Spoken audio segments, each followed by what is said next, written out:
আলহামদুলিল্লাহ ওয়াহদা ওয়াসসালাতু ওয়াসসালামু আলা মান লা নাবিয়্যা বা'দ। একবার জানতে চেয়েছেন যে কোল্ড ড্রিঙ্কস বাজারে যেগুলো প্রচলিত আছে সেই কোল্ড ড্রিঙ্কস খাওয়া জায়েজ হবে কিনা, এটা হালাল কিনা। তো প্রিয় ভাই ও বোন, যে যেখান থেকে শুনছেন সকলকেই আমি মোবারকবাদ জানাচ্ছি। আজকের ভিডিওতে বিষয়টা হচ্ছে কোল্ড ড্রিঙ্কস যেগুলো বাজারে প্রচলিত আছে সেই কোল্ড ড্রিঙ্কস গুলো সরাসরি হারাম বলা যাবে না।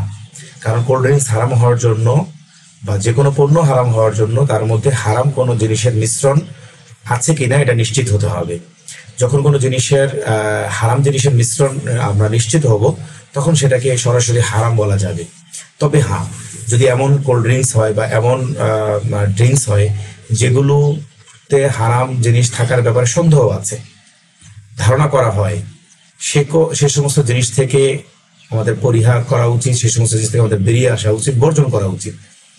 কারণ সন্দেহযুক্ত কোনো জিনিস মুমিন গ্রহণ করতে পারে না এবং সন্দেহযুক্ত কোনো জিনিসও হারামের কাছাকাছি হয়। তবে একটি বিষয় আমাদের জানিয়ে রাখতে হবে যে সাধারণত অ্যালকোহল মিশ্রিত জিনিসের পণ্য যে জিনিসগুলো রয়েছে বা পণ্যগুলো রয়েছে সেগুলোর দাম অনেক বেশি হয়ে থাকে, কারণ মূলত অ্যালকোহলের অনেক দাম। সুতরাং আমাদের বাজারে যে 20 টাকা 25 টাকা 30 টাকা দামের যেই কোল্ড ড্রিঙ্কস গুলো আছে আসলে এগুলোতে অ্যালকোহলের মিশ্রণ নাই বললেই চলে। তারপরেও যদি কোনো ক্যানে বা কোনো বোতলে এরকম সন্দেহ থেকে থাকে যে এগুলো খাওয়ার পরে কেমন যেন একটু মনে হয়, অনুভব হয়, তাহলে সে সকল পণ্য আমাদের বর্জন করাই উচিত। আশা করি সকলে বুঝতে পেরেছেন। আসসালামু আলাইকুম।